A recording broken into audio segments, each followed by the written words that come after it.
Hello friends, আপনারা trailer আর thumbnail থেকে বুঝতেই পেরেছেন আজকে কোথায় চলে এসেছি। সো ভিডিওটা দেখতে থাকো, এনজয় করো, আমাদের সঙ্গে থাকো।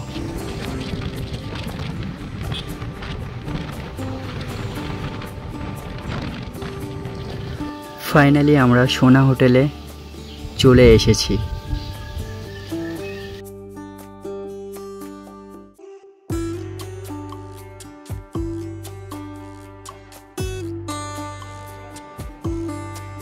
অনেকক্ষণ আড্ডা দেওয়ার পরে ভেতরে ফাইনালি এসেছি।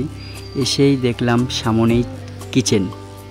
তারপরে আমরা ভাবলাম কি অর্ডার দেওয়া যায়। সো ফ্রেন্ডরা সবাই বলছে আজকে বিরিয়ানি খাবো, চিকেন বিরিয়ানি। তো ফাইনালি চিকেন বিরিয়ানি অর্ডার করা হয়ে গেছে।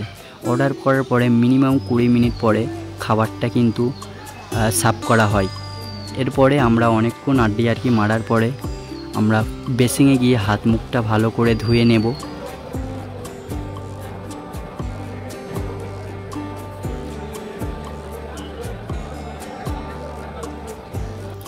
ফাইনালি আমাদের খাবারটা চলে এসেছে, আর এই দেখতেই পাচ্ছ আমাদের পুরো চিকেন বিরিয়ানি। সো আজকে খেয়ে রিভিউ দেব চিকেন বিরিয়ানির। আশা করি সোনা হোটেল অনেক নামকরা একটা হোটেল, অনেক বড় একটা হোটেল, তো অনেক ভালো লাগবে আশা করা যায়। কিন্তু দারুণ খেতে, টেস্ট অনেক ভালো ছিল। এবং চিকেন বিরিয়ানি কতটা নরম হয়েছে, সফট হয়েছে, সব কিছু তোমাদেরকে আজকে শেয়ার করব। সো ফাইনালি আমাদের চিকেন বিরিয়ানিটা কিন্তু অনেকটাই ভালো, এবং আজকে যে চিকেনটা ছিল সেটা কিন্তু অনেক সফট ছিল,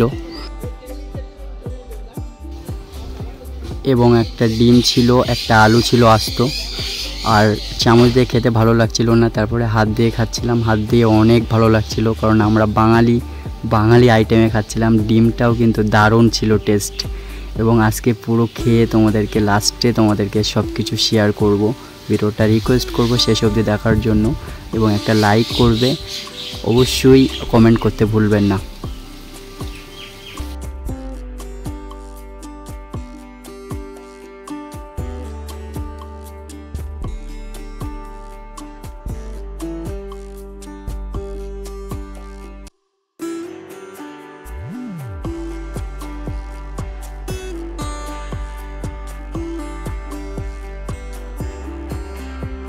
বিরিয়ানি খাওয়া কমপ্লিট হয়ে গেছে। তারপরে ঠান্ডা এবং দই অর্ডার করেছিলাম। ঠান্ডাটা দারুণ লাগছিল বিরিয়ানি খাবার পরে। সো ফ্রেন্ডস, ভিডিওটা যারা শেষ অবধি দেখেছো তাদেরকে একটা লাইক করার কথা অনুরোধ করব, এবং চ্যানেলটা সাবস্ক্রাইব করতে ভুলবেন না। আর দইটা কিন্তু অনেক ভালো লাগছিল বিরিয়ানি খাবার পরে। সবাইকে থ্যাংক ইউ সো মাচ ভিডিওটা দেখার জন্য। অবশ্যই চ্যানেলটা সাবস্ক্রাইব করতে ভুলবেন না, আর একটা লাইক করতে ভুলবেন না। বাই, নেক্সট ভিডিওর জন্য আবার তৈরি হচ্ছি।